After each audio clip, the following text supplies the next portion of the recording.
আজকে fruit cake বানাচ্ছি। Fruit cake বানাতে যা যা আমি নিয়েছি সেগুলো তোমাদের আগে একবার দেখিয়ে নিই।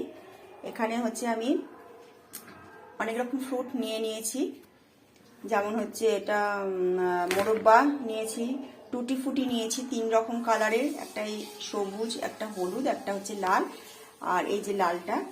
আর এখানে হচ্ছে তোমার চেরি আছে, আর হচ্ছে কিশমিশ আছে। আর এখানে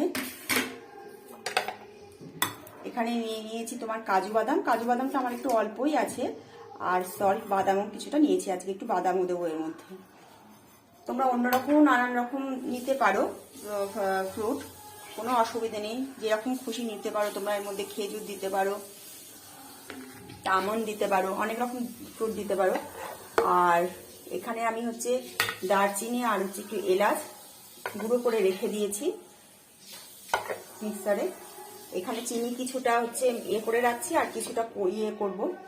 আর লাগবে হচ্ছে তোমার, যখন ময়দাটা নেব সেই মাপটাও তোমাদের দেখাবো। তাহলে চলো এবার আমি চিনিটাকে করে নিই। এই যে এবার চিনিটা দিয়ে দিয়েছি কড়াইতে। 1 কাপ চিনি দিয়েছি আমি, 3 কাপ ময়দা দেবো। 1 কাপ চিনি হচ্ছে তোমার পাউডার করে নিয়েছি, আর এখানে 1.5 কাপ মতো চিনি দিয়েছি। দেখো কমানো আছে, এখনো কিন্তু আমি জল দিইনি। একটু একটু করে পরে জলটা দেবো, একদম কমানো আছে। আস্তে আস্তে যখন পুরো চিনিটা গলে যাবে তখন আমি জলটা দেবো। এইভাবে ক্যারামেলটা তৈরি করে নেব। এই দেখো ক্যারামেলটা আমার তৈরি হয়ে গেছে, কালারটা একদম চেঞ্জ হয়ে গেছে। এইভাবে তোমরা সমানে নাড়তে থাকবে, আর অল্প অল্প করে জল দেবে। আমি পুরোটা দেখালাম না, কারণ আমি আগেও আমার ব্লগে দেখিয়েছিলাম, নাহলে অনেক বড় হয়ে যাবে ভিডিওটা, এই জন্য আমি দেখালাম। এরকমভাবেই তোমরা করবে। চিনিটা যখন মেল্ট হবে, একদম গলে যাবে, তখন আস্তে আস্তে করে সাইড দিয়ে একটু করে জল দেবে। তাহলে আর একদিক দিয়ে নাড়তে থাকবে, তাহলে দেখবে সমানে এটা জিনিসটা এইরকম চলে আসবে কালারটা।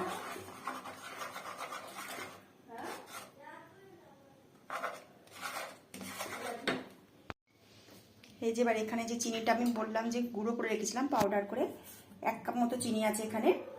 এই 1 কাপ চিনি এখানে দিলাম, আর এখানে নিয়েছি 1 কাপ রিফাইন তেল। এই কাপটা মেপেই আমি সবকিছু করব। এই কাপে চিনিটাও মাপ করে নিয়েছি, আর এখানে তেলটাও নিলাম। আর হচ্ছে তোমাদের দেখিয়ে দিই আমি যে ইয়েটা করেছি। এই দেখো এখানে ভিজিয়ে রেখে দিয়েছি ফ্রুটগুলোর মধ্যে, ক্যারামেলটার মধ্যে করে এর মধ্যে ভিজিয়ে রেখে দিয়েছি। এবার তেলটা এর মধ্যে ঢেলে, আমি 1 কাপ তেল দিলাম এই কারণে, কারণ আমি এই কাপের 3 কাপ ময়দা নেব, 2 ভাগে কেকটা বানাবো। তোমাদের মাপ অনুযায়ী তোমরা নেবে। এবার এটাকে ভালো মতো একটু মেল্ট করে নেব, তারপর ময়দার মাপটা নেব। এই যে চিনি আর হচ্ছে তোমার তেলটাকে এইভাবে আমি একটু এটা দিয়ে ঘুটে একদম করে নিয়েছি, মিক্সড করে নিয়েছি। এবার এই যে এই কাপের 3 কাপ আমি ময়দা নেব। এরকম ভাবে 1 কাপ নিলাম, আর 2 কাপ নেব।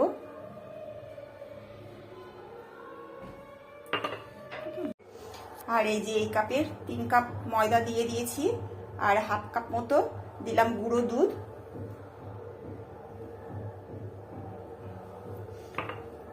আর দেবো বেকিং পাউডার।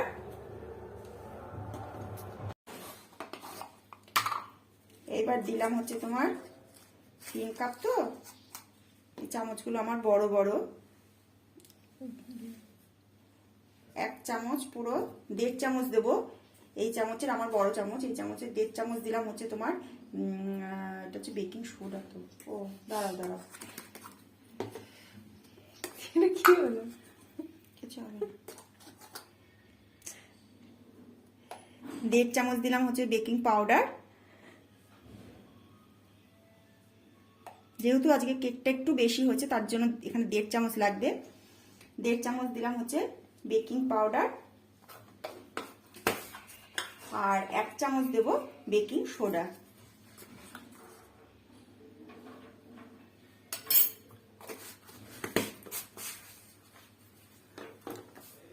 আর হচ্ছে তোমার এখানে আমি বললাম তোমাদের আগেই দারচিনি আর আমি এলাচটা এটা একটু পরে দেবো, আর একটু 1 চিমটি লবণ দেবো। দিয়ে আমি এটা ভালো মতো এখন মিক্স করব। একটু লবণে 1 চিমটি মতো লবণ তোমরা দিয়ে দেবে, তাহলে কেকটা ব্যালেন্স থাকে ভালো সব কিছুতে। এবার আস্তে আস্তে এটাকে গুলতে হবে। একটু তোমরা দুধও দিতে পারো নর্মাল টেম্পারেচারে, কিন্তু ফ্রিজের দুধ দেওয়া যাবে না। আমার কাছে দুধটা নেই, আমি একটু জলই দেবো।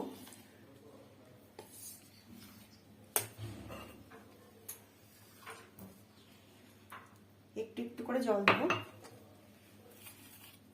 দুধ থাকলে তোমরা দুধই দেবে, আমার অন্যদিন দুধ থাকে ঘরে, আজকে দুধটা নেই। দুধটা দিয়ে কি করেছো? আজকে দুধটা তো রাখলাম। বাকিগুলো ক্ষীরও করে নিয়েছো?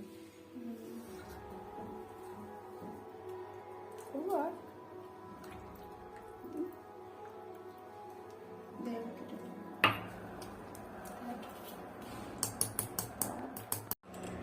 এই যে এর মধ্যে একটু ভ্যানিলা এসেন্স দিয়ে দিয়েছি। এবার আরেকটু ফুটে তারপর এটা পাত্রে ঢেলে নেব। আর পাত্রও কিন্তু আমি রেডি করে রাখছি। এই দেখো এখানে ময়দা দিয়ে যে কেক দুটো এখন বসিয়ে দিয়েছি, নামিয়ে নিয়ে একটা এটাতে বসিয়েছি, একটাতে এটাতে বসিয়েছি। হয়ে যাক, তারপর তোমাদের দেখাচ্ছি কেমন হয় কেক দুটো। দেখা যাক।